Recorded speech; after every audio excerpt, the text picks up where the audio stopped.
Unitarian Universalist church, building community, inspiring growth, creating change.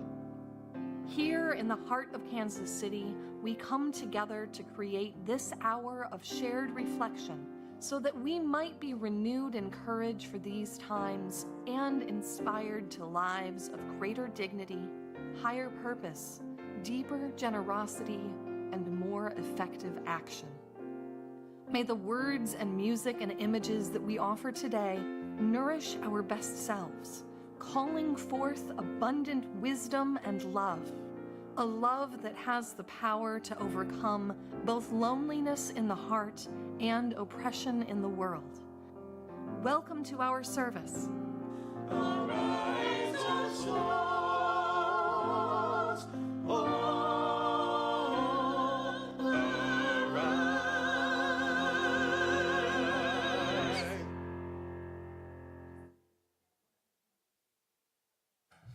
Good morning, everybody. Come on in. We've been waiting for you. I'm Scott Hensey, and I am a member here at All Souls. Whether you are here in the room with us or watching online, we are glad you're here. Your presence enriches all of us and our time together. We are a Unitarian Universalist congregation. Our tradition is a large tent with room for many beliefs and approaches to all the questions that matter. It is our values of inclusion, compassion, and justice that hold us together. We seek to build the beloved community, making room for everyone and creating a world where everyone's needs are met. You may be new here this morning. Welcome. We know that your first time attending a church, you may want to keep a low profile. Just check things out quietly. That's great. We are glad you're here. And if you are a visitor and excited to let all of us know that you are here, we invite you to raise your hand at this time. Yeah, very nice. Welcome. Thank you for enriching us with your presence today.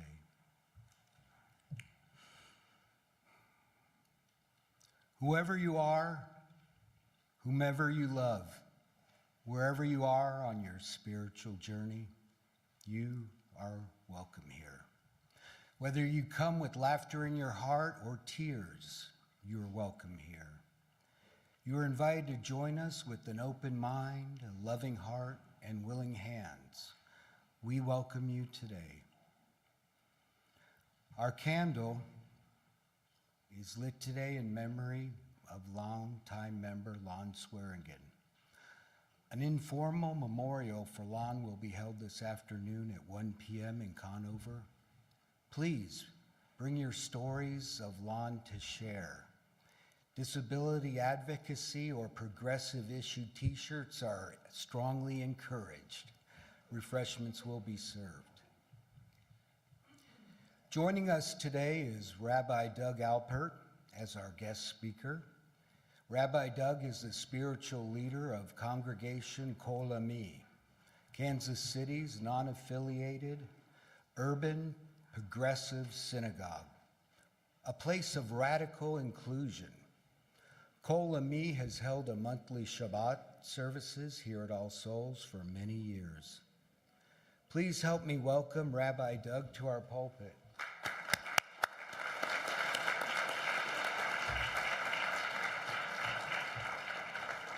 Thank you so much. Good morning, everybody. First, I want to add my condolences on Lon's passing. Being in a number of community organizing spaces and working for justice, that Lon always showed up in those spaces. I have some short prepared opening words, but I wanted to share with you first. I got a video texted to me this week by Stan Kessler, the trumpet player. Many of you in the jazz community know about Stan.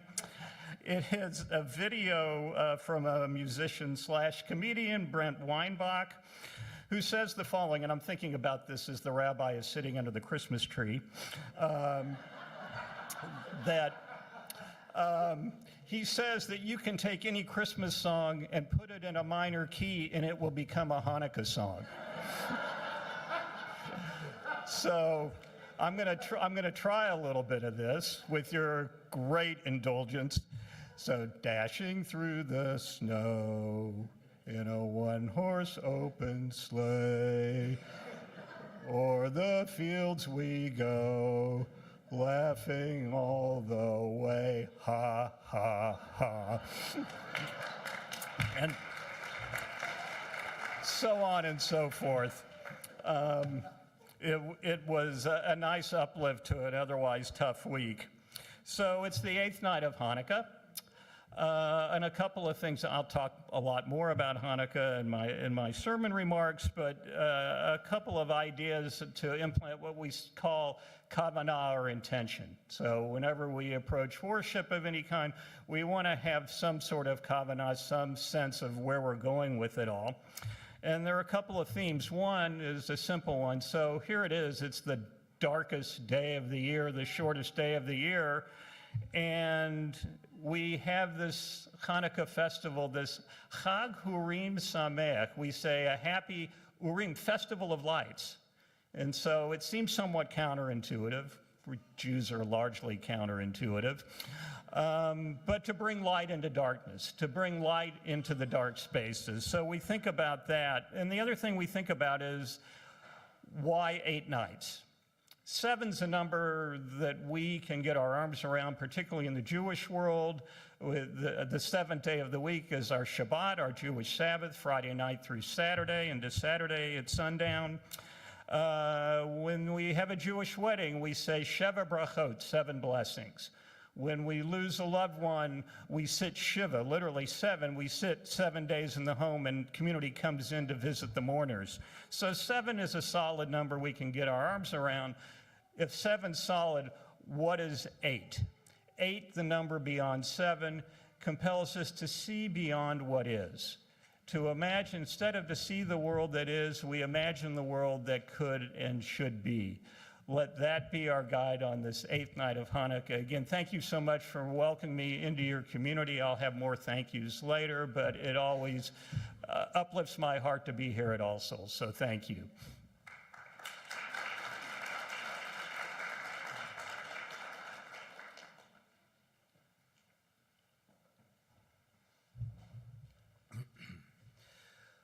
Our chalice lighting words are by Deborah Falk. The chalice lit among us is a beacon of hope in a world of crisis, a beacon of possibility made manifest in community, a beacon of warmth through our interconnections, a beacon of light illuminating our shared wisdom, a beacon of connection of our being together.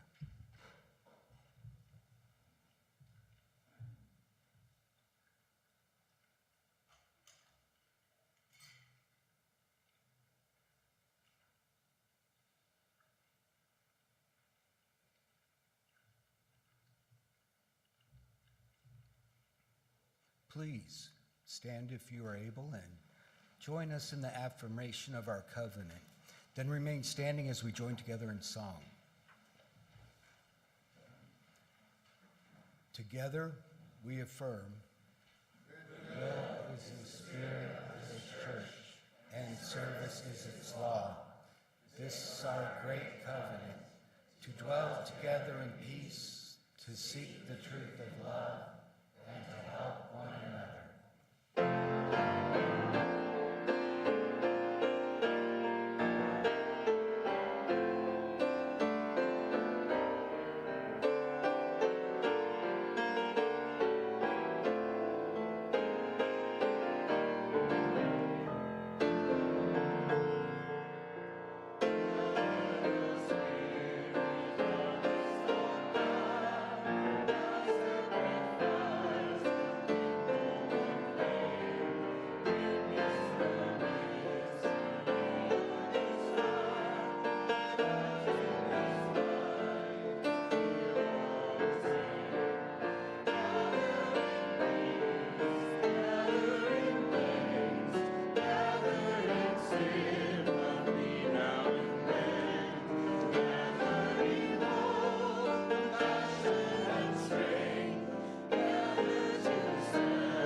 Good morning. I got a fun one for y'all. This is Hanukkah Bear, written by Eric A. Kimmel, and illustrated by Mike Winnutka. Old Bear awoke from his winter sleep. He poked his nose outside his den. What was that? Something to eat. Old Bear's empty stomach rumbled. He shook himself all over, then lumbered out of his den to follow the delicious smell. Bubba Braina took the last potato latke from the pan and put it in the oven with the others. Bubba Braina was 97 years old and did not hear or see as well as she used to. But she still made the best potato latkes in the village. Every year at Hanukkah, all her friends came to her house on the edge of the forest. Oh, they loved those latkes. Bubba Braina always made plenty. But tonight, she made twice as many as usual. Tonight was special. Tonight the rabbi was coming. Bubba Braina hurried to get ready. Just then, she heard a thump on the door. She opened it. "Oh, Rabbi, you're here early. How nice to see you." Growled the old bear. "Oh, happy Hanukkah to you too. Please, come in." Old Bear walked into the house. "Oh, I'll take your coat, Rabbi."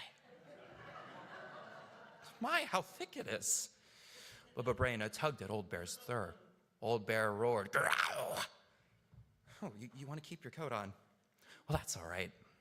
It is chilly in here." Old Bear's nose twitched. "Oh, thank you, Rabbi. How kind of you to say that. The latkes will taste even better than they smell." Old Bear followed his nose to the oven. "Rabbi, I'm surprised at you. You know we don't eat until we light the menorah." "That's all right. I know you were teasing. I'll light the candles. Will you say the blessings?" Bubba Braina struck a match and lit the Shem's candle. Then she lit the one for the first night. Old Bear muttered and growled.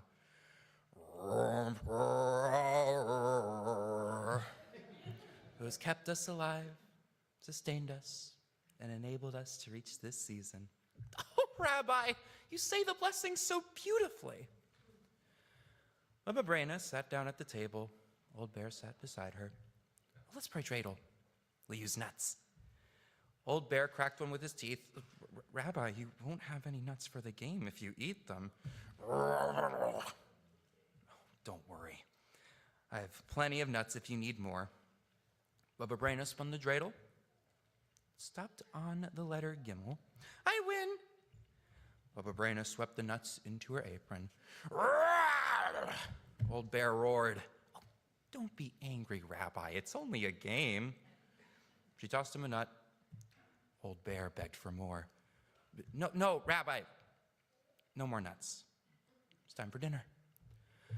Bubba Braina opened the oven door and took out a platter piled high with steaming potato latkes. Old Bear sniffed the latkes as she set them on the table. "Oh, do you prefer sour cream or jam?" Bubba Braina asked. "Brrr," the old bear growled. "Jam! I thought so." Bubba Braina smeared 5 big latkes with jam and stacked them on Old Bear's plate. Old Bear gobbled them down. Bubba Braina laughed. "You should use a fork. You have jam all over your beard." She wet a towel and wiped Old Bear's face. "I must tell you, Rabbi, you eat like a bear." "I'm hungry like a bear, so I eat like one." "I can see that," Bubba Braina said. Old Bear ate and ate until the latkes were gone. He felt drowsy. His head flopped on Bubba Braina's lap. "Rabbi, you're sleepy." "Who wouldn't be sleepy after such a meal?" "All the latkes are gone. It's time to go home." "Oh, but before you leave, I have a Hanukkah present for you." Bubba Braina took a red scarf from her knitting basket. She wrapped it around Old Bear's neck. "I made it myself." Old Bear looked Bubba Braina's face. Bubba Braina blushed. Oh, Rabbi, at my age. Old Bear shuffled to the door. He growled as he walked off into the night. Good night to you too, Rabbi. Happy Hanukkah. Bubba Braina was washing dishes when she heard another knock.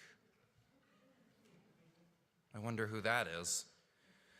Shalom, Bubba Braina. All her friends stood at the door wishing her a happy Hanukkah. Oh, shalom, everybody, Bubba Braina said. How nice to see you. I'm sorry, I don't have any more latkes. The rabbi came by today. He ate them all. Bubba Braina, don't you recognize me? It was the rabbi. The rabbi couldn't have eaten your latkes, everyone said. He's been with us in the synagogue. Bubba Braina rubbed her forehead. Oh, something strange is happening, Rabbi. I think there is an imposter going around. He looks like you, he talks like you, he even has your beard. Just then the children cried, look at the floor, bear tracks. A bear? And I thought it was the rabbi. Bubba Braina had to sit down. Soon she began to giggle. That was a very clever bear. Or a very foolish Bubba Braina. Oh well. Let the bear have a happy Hanukkah. I had a happy Hanukkah too. And so will you, dear friends. Bring some potatoes from the cellar. Fetch my grater and bowl. Everyone has to help. You too, Rabbi. If we all work together, we'll soon have latkes for everyone. Deep in the forest, Old Bear slumbered in his den. His stomach was full of potato latkes. The warm woolen scarf was wrapped snugly around his neck. Pleasant dreams, Old Bear, and happy Hanukkah. We shall now sing our children off.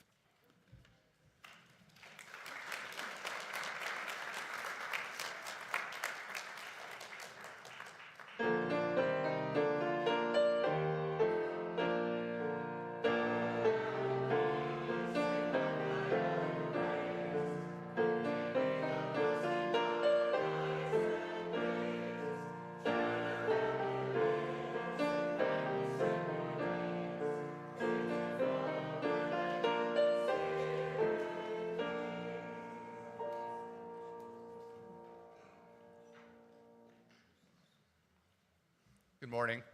I'm Bill Rainey, the president of the board of the church. So, quick announcement. The search committee has agreed to offer our settled minister position to Reverend Aaron.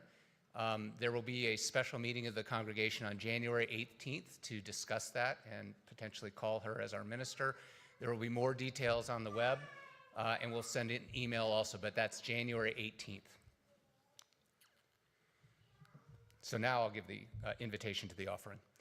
Although I've been attending All Souls for more than 20 years, this past year on the board has been the most meaningful to me. I feel I have gotten to know many of you more deeply than before, and I appreciate the help graciously given me and the work you put into this community. You are indefatigable. We are a place where anyone can come and be seen, heard, and respected. This is beautiful to me. All Souls is here for everyone and will be for years to come. Obviously, your money in support of All Souls is vital to go with your volunteer time. My middle daughter, Charlotte, recently shared a poem with me, which I will now share with you. There You Are by Victoria Adjekwe-Bully.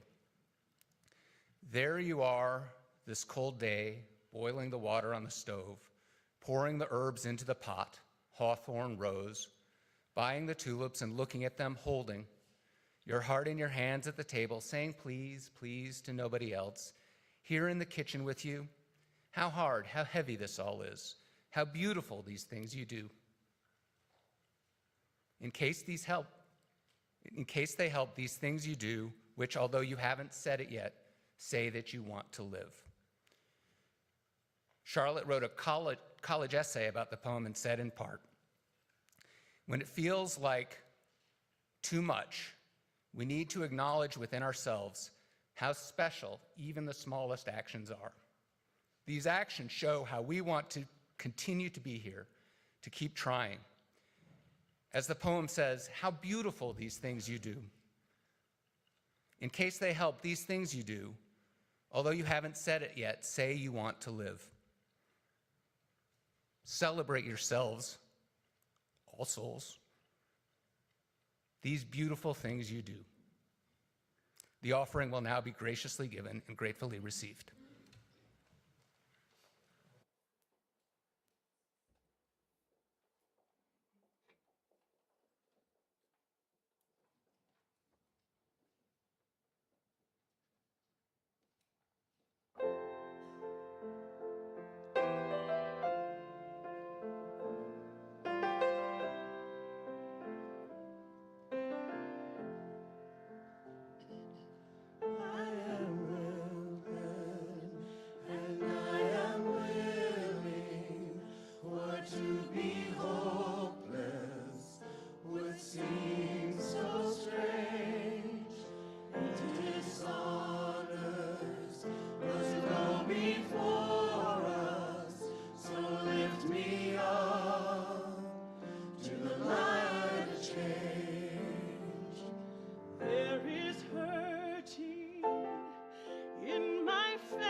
Please join us in the dedication of our offering. We dedicate our offerings and our actions to the mission at the heart of this congregation, to build a respectful spirit community, to inspire personal and spiritual growth, and to create change for a just and compassionate society.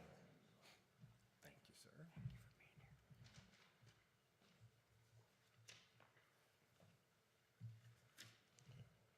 The reading this morning is from Marge Piercy, and it is called The Task Never Completed. No task is ever completed, only abandoned or pressed into use. Tinkering can be a form of prayer. 26 botched worlds preceded Genesis, we are told in ancient commentary. And Hashem said not only of this particular attempt it is good, but muttered if it will only hold. Incomplete, becoming the world was given us to fix, to complete, and we've almost worn it out. My house was hastily built on the cheap. Leaks, rotting sills, the floor a relief map of Idaho. Whenever I get some money, I stove up, I repair, add on, replace. This improvisation permits me to squat here on the land that owns me. We evolve through mistakes, wrong genes, imitation gone wild. Each night, sleep unravels me into wool, then into sheep and wolf. Walls and fire pass through me, I birth stones.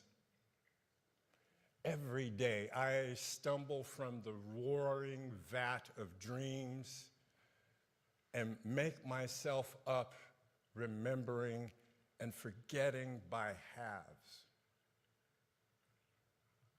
Every day I choose to take a knife, church, to the world's flank or a sewing kit. Rough improvisations, but a start.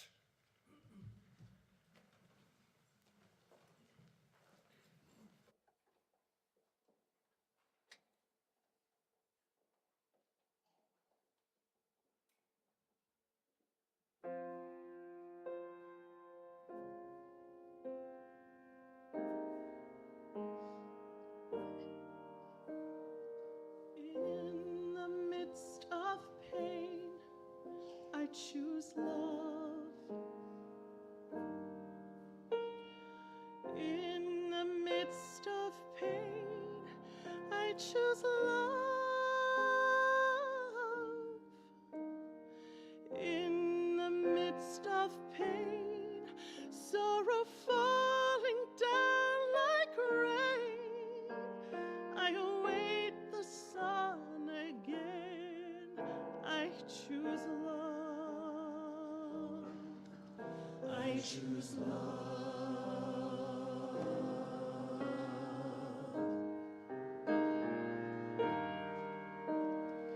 In the midst of war, I choose peace. In the midst of war, I choose peace. In the midst of war, hate and anger keeping sore, I will seek the good once more. I choose peace. I choose peace.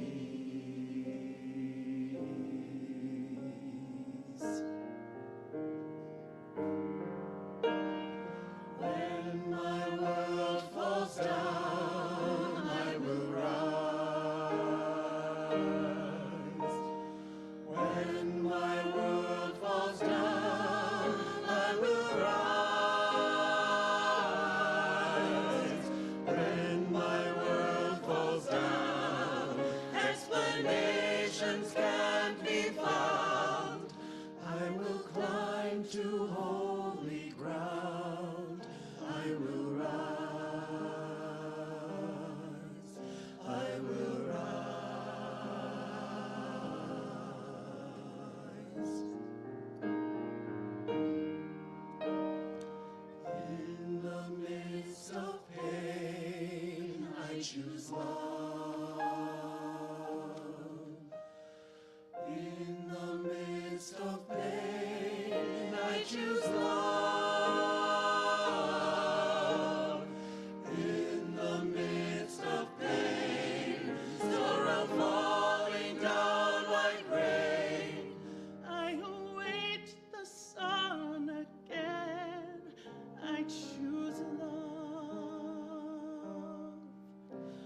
choose love.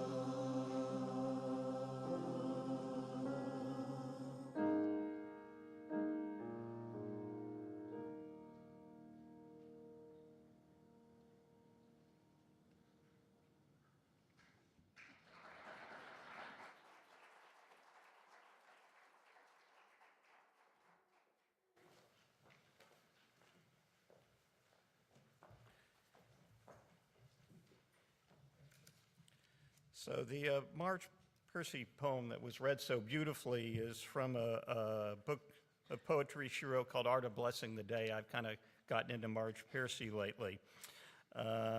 It's wonderful stuff, and it's when asked to provide a text, ostensibly a sacred text, I came up with that, and not many places besides my place and All Souls where it will be listened to and understood and appreciated. So I appreciate that.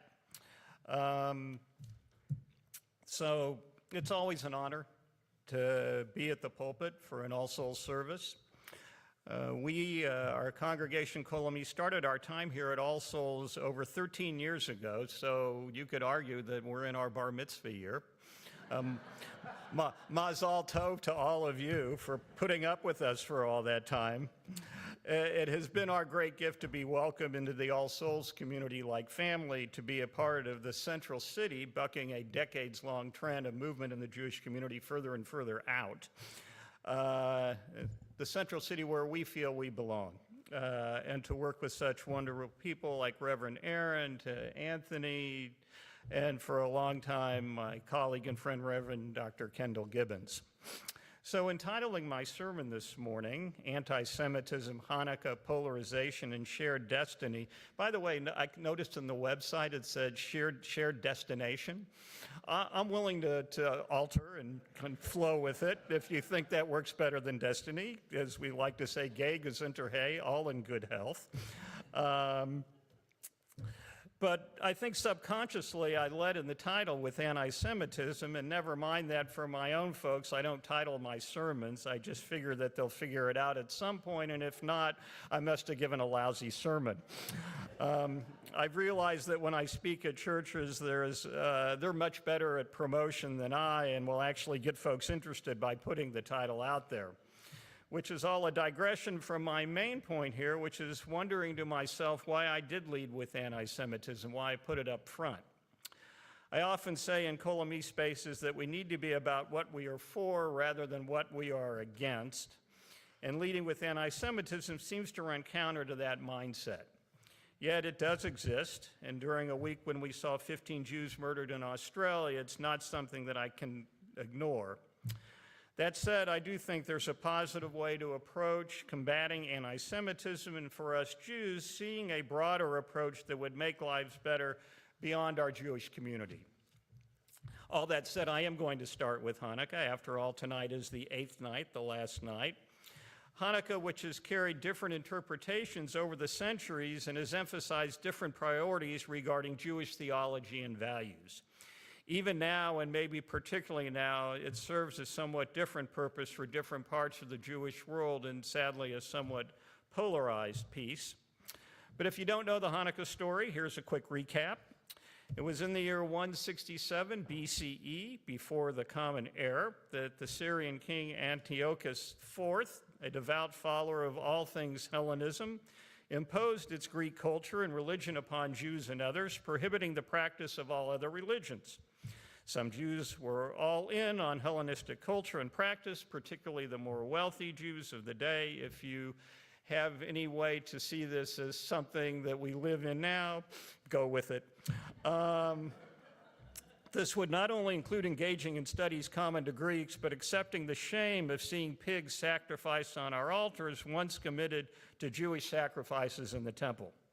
Some Jews tried to find a middle ground outwardly engaging in Hellenism, but never losing their Jewish identity in their hearts. And some, referred to as zealots, continued to practice Judaism and Jewish ritual even after coming under attack on Shabbat when they could not fight back without violating the Sabbath, and where many would perish. Enter into the scene the Maccabees, first father Mattathias, and then son Judah Maccabee, leading a years-long guerrilla warfare ultimately proving victorious. Jews regained the temple, destroyed the statue of Zeus, cleaned the altar and the entire temple and its grounds, and rededicated the temple to God. Thus, the name of the holiday, Hanukkah, meaning dedication. Add to that the story, this enduring mythology of finding enough oil to light the menorah in the temple for one day, but instead it lasted for 8 days. And as I alluded to earlier, the holiday carries different meanings at different times over the many centuries and to different parts of Jewish community. Okay, I'm not sure I need to say this, but Hanukkah is not the Jewish Christmas. For one, it would be chronologically impossible. We got here first, come on.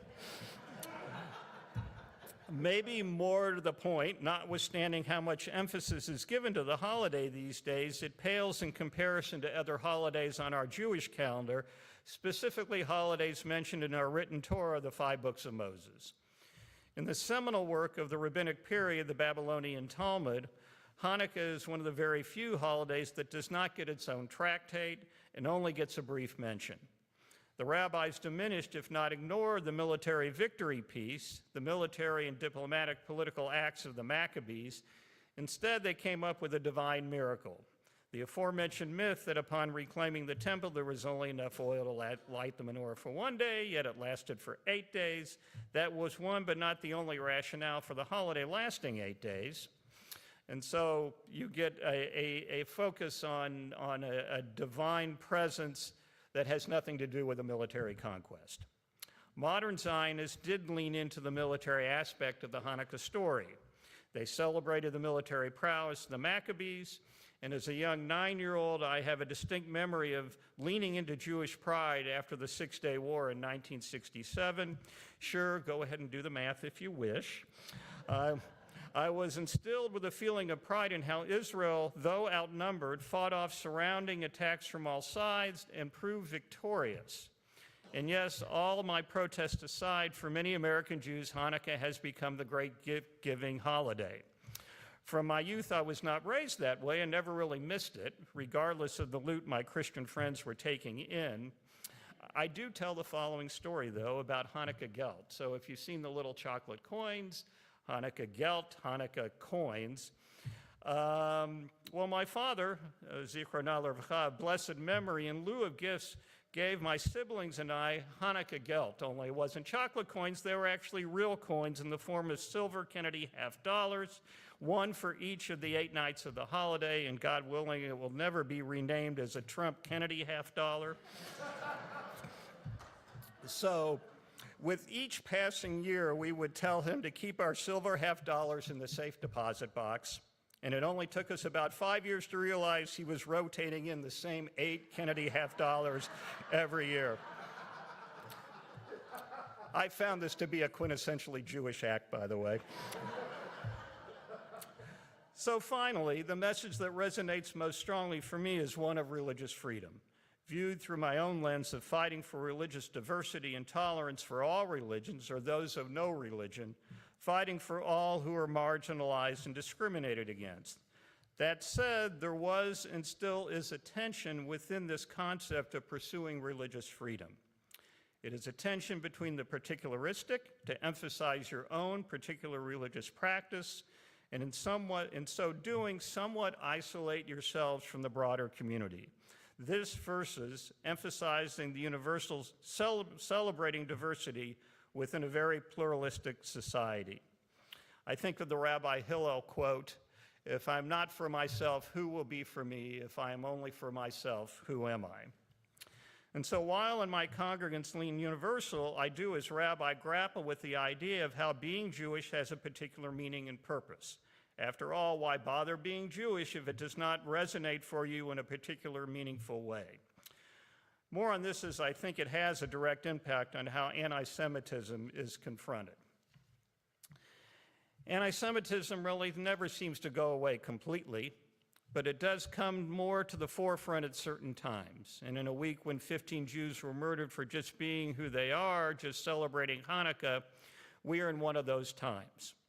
It is a time when fear bucks up against a Hanukkah theme, to light our Hanukkahs, our Chanukiahs, our menorahs in the windows so that they are clearly seen outside. It is a commandment that we publicize the miracle of Hanukkah. In other words, to not live in fear, to be who we are as Jews. At the same time, in the immediacy of a more horrific attack, people are apt to read into it their own perspectives as to the cause and who is responsible. Which leads me to talk about two different approaches to combating anti-Semitism. One approach is what I would characterize as going it alone. It is to center anti-Semitism in our Jewish life and to contend that it is so unique amongst all the hate in the world that it requires those who hold powerful positions in government to afford us special positive treatment. This is not to ignore the real threat to Jews. We do, after all, have an off-duty officer that comes here to All Souls when we hold services. Rather, it seeks to ostensibly prioritize Jewish security, potentially at the expense of other Jewish values. You see this in the disingenuous fight from right-wing extremists using anti-Semitism as an excuse for stifling the rights of free speech, the right of protest, and demonizing diversity on many of our college campuses. This is all done by those who have little regard for Jewish safety and in reality think our country was formed solely as a Christian nation where we Jews are not welcome. And yet, a significant number of Jewish organizations buy into this strategy, attacking universities for being anti-Semitic, and in so doing, compromising the right of protest and free speech. It is an approach within the Jewish community that Rabbi J. Michelson describes as Judeo-pessimism. It is an approach that holds out no hope for change, that anti-Semitism is eternal and can never be eradicated and can only be met with force. Before discussing the other approach to fighting anti-Semitism, it is important to note how polarized this issue has become within my Jewish community, particularly since October 7th, 2023. The brutal violence inflicted by Hamas on that day inflicted on the most peace-loving people in Israel, kids at a music festival, people living on a kibbutz near the Gaza border, often engaging in partnerships with Palestinians. Nothing can excuse what Hamas did on that day. Likewise, nothing excuses the response of the Netanyahu government, the leveling of Gaza, the killing of civilians, particularly Palestinian children, this in addition to the human rights violations that are ongoing against Palestinians in the West Bank. All of this has resulted in a conflation of anti-Semitism with criticism of the Israeli government. As a Jew living outside of Israel, a diaspora Jew, when I criticize the Israeli government, which includes Itamar Ben-Gvir and Bezalel Smotrich, two previously convicted right-wing domestic terrorists, it is not anti-Jewish. Rather, it is upholding what I see as our most important Jewish values, to not oppress the stranger and to love the stranger in our midst, and to see everyone as being created in God's image. All this has caused enormous polarization within my Jewish community, like none I have ever experienced in my lifetime. It has played out within the mayoral election in New York and the Mandami campaign. It is a level of polarization that has even crept into my own family. We have a Jewish tenet, machloket l'shem shamayim, argument for the sake of heaven. We learn and come to greater understanding through respectful and loving disagreement. Sadly, that is in short supply these days. This leads me to the other approach in fighting anti-Semitism. The other approach to fighting anti-Semitism is embodied in a book titled Safety Through Solidarity, a Radical Guide to Fighting Anti-Semitism, authored by Shane Burley and Ben Lorber. While it does not diminish the threat of anti-Semitism, it does chart a different pathway forward, a path that does not engage in an us against them, we go it alone strategy. Rather, Burley and Lorber advocate for building coalitions across all communities, communities that we need to make any progress against the authoritarian efforts that divide us, that divide Jew from Muslim, black from white, either from brown, queer from straight. That, regardless of how Jews have been targets of hate over the centuries, all communities that have suffered historical trauma need our help. We need each other. By coming together, it is the only way to protect all of us from those whose agenda is violent hatred. Put succinctly for us, we as Jews are not free if Palestinians are not free.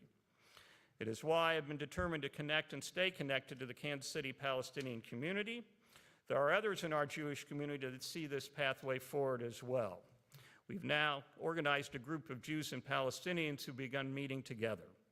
I'm looking forward to being a featured speaker at the annual dinner of the Palestinian American Medical Association. Conversations may be difficult at times, but unless difficult conversations occur, progress will never be made. And as I say to my folks, you have to be comfortable with being uncomfortable. I know with certainty if I don't show up in these spaces, minds will never get changed. And I know it's been a long, winding path in this sermon this morning to get beyond the particular, the state of what's going on in the Jewish world, to get to a universal message that might resonate somehow with a sanctuary full of Unitarians.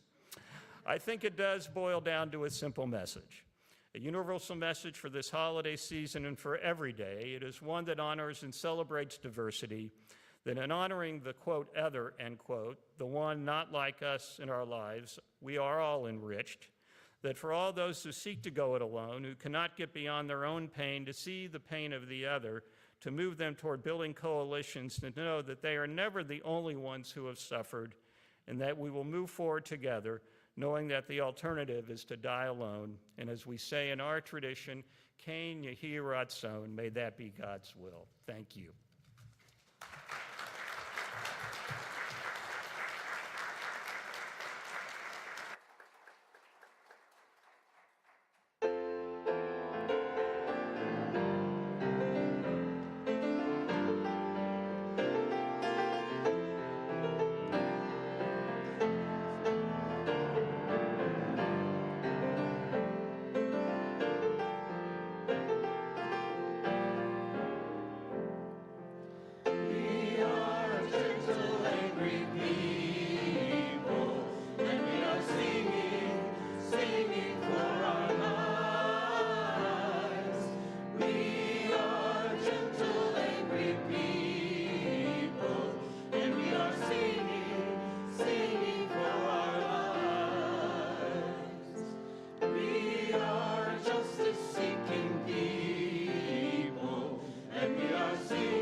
The first, Baruch atah Adonai oseh shalom, blessed is God who makes peace.